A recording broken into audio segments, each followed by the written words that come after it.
ওনার আসার ব্যাপারে আমরা যেহেতু চেষ্টা করছি, উনি যদি আসেন উই ডু ওয়েলকাম হার। আমরা কিন্তু শুরু থেকে একটা কথা, আমরা তাকে স্বাগত জানাচ্ছি। এই স্বাগত জানাচ্ছি বলে অনেকে একবার ফটো কার্ড করে বলবেন আমরা ওনাকে খুব স্বাগত জানাচ্ছি। স্বাগত জানাচ্ছি আমরা জাস্টিস, আবার ওই কথাটা আগে একদিন বলেছিলাম, আমরা তার জন্য জাস্টিস নিশ্চিত করতে চাই, ইনসাফ নিশ্চিত করতে চাই। তার মৃত্যুদণ্ড হয়েছে, তিনি আসবেন, তিনি আসলে তাকে আমরা যদি প্রত্যর্পণ করে আনতে পারি, আমরা তো সেই চেষ্টাই করছি।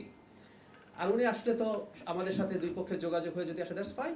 উনি যাবেন, উনি মামলা ফেস করবেন, উনি মামলার জন্য আইসিটিতে এখন বিদেশি লয়ার আনারও স্কোপ আছে। পৃথিবীর শ্রেষ্ঠতম লয়ার তিনি আনুন, তিনি তাকে ডিফেন্ড করার চেষ্টা করুন। ওখানে অবজারভার রাখা যায়, ওখানে ভিডিও ক্যামেরা রাখা যায়, এতটাই আধুনিক করা হয়েছে ইন্টারিমের সময় এই আইসিটি আইনকে। সো একেবারে স্বচ্ছ বিচারের মাধ্যমে সব প্রসেস চলবে।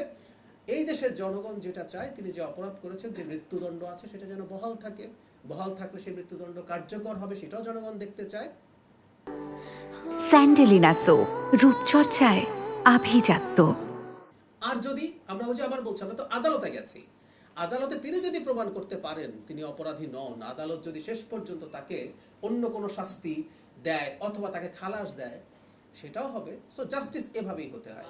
সেজন্য আসছে, সেজন্যই বলছি এটা আমরা এই কারণে ওয়েলকাম করি, কারণ আমরা জাস্টিস নিশ্চিত করতে চাই। আমাদের সবচেয়ে বড় যে আমাদের এই রাষ্ট্রকে ধ্বংস করে ফেলেছে বলে আমরা বিশ্বাস করি, তাকেও আমরা জাস্টিস দিতে চাই। আর জিওপলিটিক্যালি এটা কোনো ইস্যু বলে আমি মনে করি না। আসলে ওই যে এই যে দেখুন, আমরা এতক্ষণ আলোচনা করছি, একেবারে অপ্রাসঙ্গিক একজন মানুষ আমি ব্যক্তিগতভাবে মনে করি। এই যে উনি প্রাসঙ্গিক হলেন, এই যে কথাবার্তা বিভিন্ন জায়গায় হলো, ওনার কোনো না কোনো ভাবে, কারণ ওনার কোনো রাজনৈতিক ভবিষ্যৎ এই দেশে আছে বলে, আমি শুধু আমার কথা বলছি না, আমি ইভেন যারা আওয়ামী লীগের প্রতিও কিছুটা সিম্প্যাথাইজার, আমাদের চারপাশে পরিচিত মানুষ আছে, তো তারাও মনে করেন না যে ওনার কোনো রাজনৈতিক ভবিষ্যৎ আছে। তো এইটাই আর কি। সুতরাং এটাকে আমি কোনো চাপ বা কোনো প্রবলেমের কিছু বলে মনে করি না।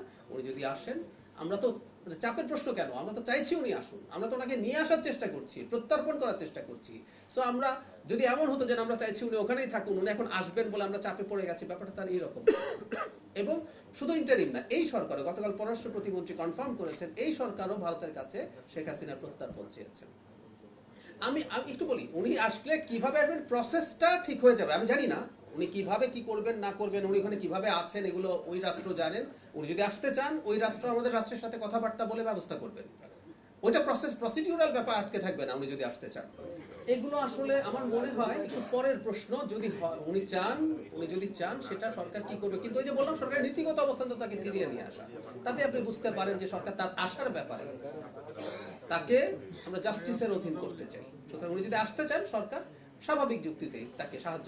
I got your point. আপনি যেটা বলছেন, আসলে সবসময় বলা হয় ন্যায় বিচারের জন্য বার এবং বেঞ্চ দুটো আসলে সিনক্রোনাইজড ওয়েতে কাজ করতে হয়।